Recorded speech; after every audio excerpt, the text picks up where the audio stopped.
Nous voici réunis pour la 9e année consécutive dans ce temple de l'animation saint-philippoise à vocation multiculturelle, la salle Henri-Madoré.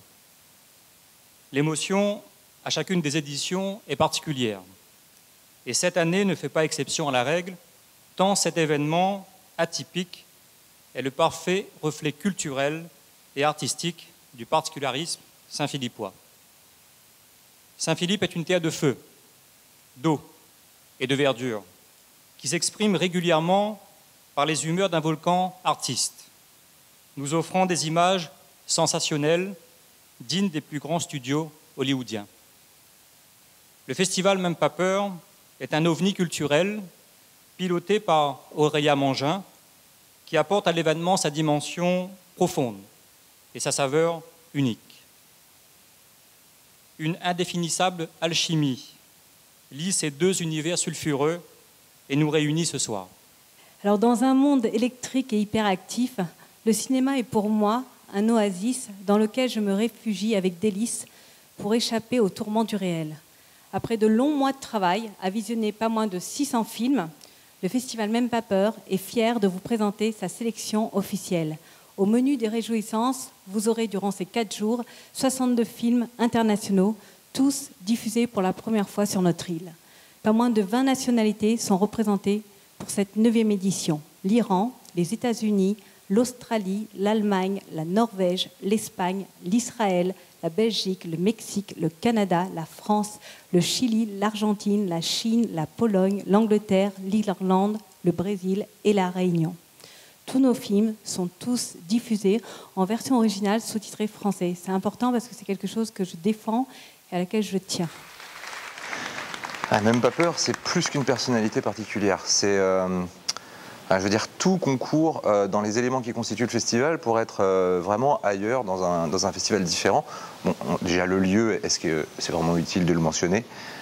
L'île de la Réunion, quand on arrive pour la première fois ici, on est déjà catapulté dans un autre monde. Surtout quand on vient de la métropole, et tout est magique. On découvre les lieux avec des yeux émerveillés, donc rien que déjà cette transposition physique dans les lieux, elle apporte quelque chose d'unique. Après, le festival, déjà, mettre l'accent sur les courts-métrages et que les longs soient plutôt un bonus, c'est vraiment mettre l'accent sur la création d'apprentis cinéastes ou en tout cas de gens qui travaillent une matière un peu différente. Donc ça aussi c'est assez unique parce que la plupart des festivals utilisent le court-métrage plus comme une section pas minoritaire, mais en tout cas qui n'est pas la matière même du festival. Donc ça aussi c'est très important parce que du coup ça permet aussi de multiplier les films, donc ça permet de multiplier les approches cinématographiques du genre fantastique ou en tout cas du genre alternatif. Et ça, c'est assez unique, parce qu'en une séance, on passe par beaucoup plus d'émotions que les émotions qu'on pourrait ressentir devant un long métrage ou 2 longs métrages. Et puis il y a aussi le fait que le festival soit gratuit. Ça, c'est assez extraordinaire, parce que il y a plus de rapport peut-être un peu bourgeois parfois à l'accès au cinéma. Dans beaucoup de festivals, un pass pour venir voir toutes les séances, ça peut être 100 €. Mine de rien, il faut les sortir, les 100 € quand même, c'est vraiment pas rien. Donc là, on peut vivre la passion avec juste aucun filtre entre les deux, aucun filtre financier, juste rentrer dans la salle, s'il y a de la place, on s'assoit et puis on découvre les films. Donc ça, c'est aussi quelque chose de très particulier et d'extrêmement appréciable. Et enfin, il y a aussi la mission de faire découvrir un cinéma différent aux habitants de l'île, aux écoliers, leur donner la possibilité d'entraîner leur regard et d'entraîner leur sens critique et de mettre à l'épreuve leur vision du monde par rapport à certains stéréotypes que le cinéma plus commercial pourrait véhiculer. Et ça, c'est une mission cruciale, je pense, de plus en plus cruciale, maintenant que l'image est à la fois une source de vérité et une source de mensonges qui nous harcèlent constamment à travers Internet, à travers les médias, à travers les guerres d'opinion qui se font tout le temps pour essayer d'influencer un peuple vers une mentalité plutôt qu'une autre. Donc tout ça, c'est vraiment important maintenant, de plus en plus, d'avoir une arme pour être capable d'être indépendant. Alors, la direction des affaires culturelles soutient donc le festival Même pas peur depuis 8 ans. Alors pourquoi ? Eh bien, tout d'abord parce que c'est une manifestation avec une création originale qui n'est pas beaucoup soutenue à l'heure actuelle. Et bien évidemment, la mission du ministère de la Culture, c'est de soutenir toute forme de création, de faire en sorte que la diversité culturelle soit présente partout. Et je crois que ce festival en est une magnifique illustration. C'est aussi, dans nos missions, l'équilibre entre les territoires et la possibilité de tous d'avoir accès à la culture et à une offre culturelle de grande qualité. Pour cette raison, là aussi, le festival Même pas peur, tout à fait au sud de l'île, dans ce qu'on appelle le sud sauvage, remplit un rôle absolument majeur dans l'équilibrage, le rééquilibrage des territoires entre le sud et le nord. Et c'est une grande chance pour ce territoire d'avoir un festival qui, pendant plusieurs jours, amène pratiquement, je crois, 3500 visiteurs et joue aussi un rôle économique qu'il faut souligner. On voit qu'en fait, un festival, c'est très souvent une structure qui se répète, qu'on soit à Cannes ou qu'on soit dans un festival au nord de la Laponie, on retrouve toujours les mêmes petites structures, c'est toute une micro-société qui s'organise, et on sent très vite en fait comme c'est un événement qui est lié à la culture, mais qui est souvent lié à des événements, une situation politique, municipale, ou que c'est lié à la ville, ou à différents intérêts qui peuvent parasiter, c'est des choses qu'on ressent très vite. Et ce que je trouve extraordinaire ici, depuis que je suis arrivé, c'est que c'est un festival où on sent que la question du partage des films, qui est vraiment la base d'un festival, prend le pas sur tout le reste. Je ne ressens absolument pas, notamment souvent lors des cérémonies d'ouverture un peu officielles, où on est dans un cadre, c'est la culture qui se mêle un peu avec un politique ou d'une ville ou de la politique ou des enjeux politiques de la zone ou touristique. Et là, on sent vraiment que c'est un festival de passionnés qui s'est construit sur les années, ça se voit, parce qu'hier notamment on a vu une sélection de courts-métrages qui étaient vraiment des films pas facile d'accès, je pense, pour un public qui n'est pas habitué à voir des films qui sortent de l'ordinaire, vu la situation de la distribution à La Réunion. Et ce qui était magnifique, c'est que certains films touchaient vraiment des sujets très contemporains, notamment un film qui touchait sur quelqu'un qui se sent à la fois homme, femme, et c'est des sujets aujourd'hui dont beaucoup de gens parlent, des sujets de société. Et c'est un film qui est allé de manière très pudique mais en même temps très frontal, droit au but sur ce sujet. Et il y a un nombre incalculable, je pense, de festivals, parce qu'il y avait des plans assez qui sont ce qu'on cherche aussi dans le cinéma fantastique ou le cinéma hors norme, le cinéma qui casse les limites tel qu'on le retrouve. Personne n'est parti, tout le monde est resté jusqu'au bout, et on sent que c'est un public en fait d'amateurs qui viennent vraiment pour découvrir des choses, et que c'est pas une sorte un festival, c'est aussi une cérémonie en fait de quelques jours qui permet parfois aux gens de s'afficher pendant une semaine. Et là, on sent que c'est un public de fans habitués. On sent absolument rien qui phagocyte C'est vraiment un festival à la fois familial. Ce que je trouve très très touchant, c'est qu'on sent qu'il y a une sorte de solidarité cinéphile. Comme Aurélien le mentionnait, je vivais parmi vous l'année dernière, à la même époque, dans ce cinéma ici à Saint-Philippe, mon bizutage du festival Même pas peur. Alors je vous rassure, ça n'a pas été douloureux, ça a même été plutôt agréable. Et je me voyais vraiment renforcé dans ma conviction que c'est grâce à ce type de festival que ces films de genre, parfois ignorés du grand public, trouvaient une fenêtre pour s'exposer et vraiment élargir notre vision du monde. Car c'est bien de ça dont il s'agit. Le cinéma est un vecteur de découverte et de partage des émotions, que ce soit par le rire, la peur, la colère, quelle que soit l'émotion. Mais le film de genre pousse l'exercice encore un peu plus loin et nous emmène dans des territoires qui sont moins connus, qui sont moins maîtrisés. Il n'y a pas forcément raison, mais il nous force à nous poser des questions. Il peut déranger, mais c'est clairement ce qu'il cherche. Je découvrais également, il y a un an, l'énergie et puis le monde d'Aurélien, dont les autres ont déjà parlé. Et je tiens donc à la remercier, à la féliciter, de poursuivre avec la même énergie, à faire vivre ce festival ici à Saint-Philippe. Parce que le cinéma, c'est surtout des expériences de vie. C'est pas forcément des leçons à tirer, mais c'est des découvertes d'autres choses qu'on ne peut pas vivre dans une vie normale, parce que ça défie les lois du réel. Et c'est quand même transmetteur de messages forts, en termes philosophiques, en sentimental, même politique, sur tous les plans.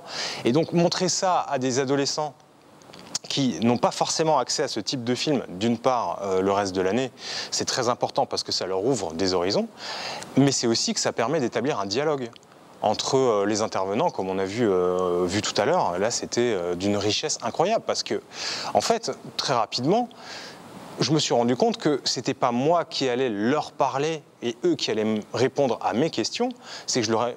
Enfin, où là, justement, je commence déjà à m'en mêler les pinceaux, je n'allais pas répondre à leurs questions, on allait discuter. On allait juste échanger des points de vue, des expériences de vie, des philosophies aussi. Et pour moi, c'est le plus important, et c'est vraiment une chance énorme dans ce festival, c'est de créer ce pont-là, de créer la conversation entre les gens qui viennent d'endroits mais totalement différents, de quotidiens qui n'ont rien à voir les uns avec les autres, autour d'une même curiosité, d'une même passion, qui est en l'occurrence le cinéma et le cinéma de genre, pour se rendre compte qu'en fait on parle tous le même langage. Mais on a besoin d'avoir un bâton de parole qui est en l'occurrence le festival pour créer cette conversation. Donc moi, dans ce que j'ai vécu et dans ce que je vois ici, je ne l'imagine pas une seule seconde sans ça en fait. Et c'est une véritable chance d'avoir ce festival à La Réunion pour sa proposition. Moi je sais qu'enfant à Saint-Denis, j'aimais aller à la Nuit du Fantastique. On avait ce genre de proposition qui avait disparu de La Réunion, et on est très content qu'Aurélia ait pu ramener depuis de nombreuses années ce type de cinéma, qui est une vraie chance pour la proposition qu'ils font scolaire. Et donc Air France tout naturellement s'associe. On est partenaire du Festival de Cannes en métropole. Alors le parallèle peut faire sourire peut-être, Festival de Cannes, Même pas peur. Mais bon, à part l'escalier et le tapis rouge, il manque pas grand-chose. Elle a déjà les paillettes. Et voilà, je vous souhaite une bonne soirée à tous. Eh ben ça, c'est aussi un travail de fond qui se fait pas en une année. Et j'ai compris, en fait, parce que moi, j'ai fait la première séance avec les 5e et les 6e, qui sont vraiment un public, c'est très difficile, je pense. Et en plus, avec un thème comme celui du fantastique et la sélection qu'on a vue, c'était des films qui, pour le coup, doivent être vraiment des ovnis pour des jeunes élèves d'ici. Et ce qui est extraordinaire, là encore, c'est que les réactions de ce jeune public étaient d'une intelligence et d'une acuité qui montrait là aussi que c'était, je pense, même si eux c'était peut-être leur premier festival, mais que le festival, c'est pas un événement comme ça où on emmène des élèves voir des films, qu'il s'inscrit aussi dans une vraie ligne comme ça. Et j'ai appris que la 2e avec les 4e, 3e, qui sont en plus, je pense, ont un regard un peu plus... que les questions étaient absolument... enfin, je sais que Laurent, le journaliste, disait c'est des questions d'une intelligence et d'une ahurissante. Et ça vient du fait, justement, on le sent bien, qu'il y a un travail d'accompagnement, que ce festival a une identité, qu'ils savent que quand ils viennent ici, ils posaient des questions sur le fantastique. Il nous a dit comment faire pour qu'un film fantastique qui repose sur des recettes se renouvelle. C'est des questions qui posent vraiment le cœur du festival, qui est à la fois montrer des films, et surtout montrer des films qui nous permettent de voyager. Et comprendre que ces images qu'ils ont vues peuvent avoir plusieurs sens ou ne pas en avoir. Moi, à la séance scolaire où j'ai été, il y avait il y avait un des ados qui nous demandait, sur un des films en particulier, j'ai pas compris de quoi ça parle. Et on lui disait, bah, c'est pas grave, pense-y de ton côté, et si tu y trouves du sens, bah, voilà, ça voudra dire ça pour toi. Ça voudra pas dire que ça voudra dire la même chose pour ton voisin, même pour le réalisateur, mais c'est pas grave. L'art, c'est ça, c'est quelque chose qu'on reçoit personnellement, et puis on y réfléchit. Si on ne comprend pas, on y réfléchit. Et on entraîne son cerveau à interpréter les images et essayer de leur donner du sens. Ce qui me captive énormément, c'est la diversité des œuvres, des films, que ce soit des courts-métrages ou des longs-métrages qui sont projetés, où il n'y en a pas un qui ressemble à l'autre, et pourtant, il y a un tronc commun. Je sens qu'il y a une thématique au fil des jours qui est en train de se créer. Alors j'attends de voir avec impatience où elle va nous mener, mais ce fait de convoquer, je crois qu'il y a 19 pays, c'est ça ? Ou même un peu plus qui sont représentés, bah, ça montre encore une fois le fait qu'au final on est tous pareils, quoi. Qu'on pense tous la même chose, qu'on se pose tous les mêmes questions, qu'on a tous les mêmes désirs, qu'on a tous les mêmes peurs, et que justement le cinéma permet de dépasser tout ça ou d'exprimer tout ça. Et quand je vois surtout les courts-métrages, parce que moi j'ai pas l'habitude de me faire des compétitions de courts-métrages ou même des projections de courts-métrages, je suis plus sur les longs-métrages, ça fait un ascenseur émotionnel qui est assez incroyable, parce qu'on passe vraiment par toutes les palettes d'émotions d'un être humain de manière très concentrée, très condensée, donc très intense. En 1h40, on se fait tout le prisme de l'humain, quoi. Donc ça c'est génial, et c'est extrêmement rafraîchissant. Au-delà de la programmation, je trouve que le festival, il y a une ambiance plutôt familiale, chaleureuse et accueillante. Et effectivement, je trouve qu'il y a vraiment une belle énergie que l'on ressent, ça c'est clair. Donc Aurélien Mangin fait vraiment un travail remarquable de programmation. Et puis je trouve que ce qui en dénote, c'est effectivement la mise en avant de, d'abord, des courts-métrages, parce que souvent dans les festivals, le court-métrage est un petit peu relégué au second plan. Là, je trouve un travail formidable, dans le choix des courts-métrages, donc la programmation proprement dite, le travail qui est fait, qui est le travail qui est scolaire, et je pense que c'est vraiment indispensable, l'éducation à l'image, je pense que ça permet en tout cas aux nouvelles générations de... Comment dirais-je ? Je cherche mes mots, il faut la couper. Déjà parce que c'est un festival très familial, mais pas uniquement dans l'organisation, dans l'accueil et dans le public aussi. C'est en tant que personne de la métropole, là j'arrive dans une communauté où je sens vraiment un lien entre tous les gens et même avec moi dès le départ. C'est qu'il y a un accueil extrêmement chaleureux qui est un peu surprenant au début, parce que c'est vrai que les autres festivals, généralement, c'est un peu plus guindé, un peu plus structuré, normalisé. Je ne dis pas que celui-là n'est pas structuré, au contraire, mais dans l'accueil, c'est un peu plus froid, en fait, un peu plus déshumanisé, c'est protocolaire. Alors que là, pas du tout, ça ressemble à une fête. Et pour moi, c'est vraiment à l'image en fait de ce qu'est Même pas peur, quand Aurélien m'en a parlé, et quand j'ai vu la programmation, c'est qu'on est vraiment dans la célébration. Dans la célébration de quelque chose d'étrange, de fascinant, d'envoûtant. Et le contraste avec l'endroit où ça se passe, l'île de la Réunion, qui est juste magnifique et paradisiaque, ça fait une rencontre très bizarre en termes de sensations. Où, en gros, on est dans le paradis sur Terre, et on va voir des films dérangeants, perturbants, énigmatiques, et c'est vraiment la rencontre des deux. Ça fait un mélange que j'ai pas de mots en fait pour le dire, mais ça nous met dans une ambiance directe qui est un peu magique en fait. Et ça, c'est pour l'instant, dans mon expérience de festival, c'est assez unique. J'ai retrouvé ça qu'ici en fait, ce côté magique, familial, envoûtant, où on est dans le monde, mais en même temps on sort du monde et on a l'impression que plus rien n'existe, quoi. Donc on est dans un univers fantasmagorique pendant 4 jours, et ça c'est extraordinaire. Ce que je trouve intéressant dans la programmation, c'est finalement ce côté très éclectique au niveau des films, parce que festival de genre, même pas peur, ça pourrait être des films d'horreur ou des films gore, et là on a vraiment toute une palette très ouverte. Je vois du Gaspard Noé ou par exemple le film argentin Monstre meurt monstre. On part sur des thématiques complètement différentes, même si quelque part tout ça est réuni dans le même état d'esprit, on va dire. Voilà. Non, je trouve que le choix, en tout cas, le choix est judicieux. Par exemple, je pense à Pig. Pig est plutôt dans l'ordre de la comédie. C'est une espèce d'un petit peu de thriller, comédie, film noir. Il y a une espèce de mélange comme ça baroque dans le film. Non, je suis vraiment enchanté de la programmation. Et que ce qui est très beau ici, c'est que le fantastique n'est pas du tout pris dans cette logique.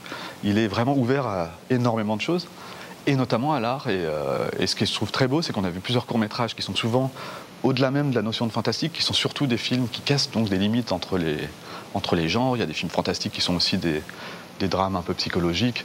Il y a des films fantastiques ça touche le dessin animé, le jeu vidéo, le clip, et qu'on voit qu'il y a une sorte de... C'est aussi un lieu où on casse en fait les brèches. La présence d'art contemporain dans le lieu du festival, déjà quand on voit les films d'Aurélia, elle fait sens. Elle met l'art contemporain dans ses films, elle met l'art contemporain sur la scène, elle-même se met en scène, même dans ses présentations du festival, comme presque une pièce de l'art contemporain qui est présent sur scène. Donc c'est aussi une façon de montrer que le cinéma, c'est quelque chose de visuel et de plastique qui peut exister en dehors de l'écran, et que globalement, plus que le cinéma, c'est l'image, c'est le sens qu'une installation artistique, qu'elle soit cinématographique, qu'elle soit, comme ici, une pièce d'art brute, qui est présentée devant nous, qui est physique, qu'on peut toucher, qu'on peut regarder sous différents angles. Là aussi, il y a une histoire derrière cette installation. J'imagine qu'il y avait une histoire derrière chaque installation qui ont été montrées pendant les précédentes éditions. Et donc là aussi, on a une volonté de regarder un petit peu au-delà des limites, de regarder et puis de s'interroger sur ce qu'on voit. C'est quelque chose de précieux là aussi, parce que ça montre que l'art est plus global qu'on ne le pense, et aussi qu'il est plus poreux qu'on ne le pense. Je trouve que c'est une approche très intéressante parce que ça permet de dépasser l'écran. C'est justement, ça incarne en fait ce qu'elle essaie de faire passer par sa programmation.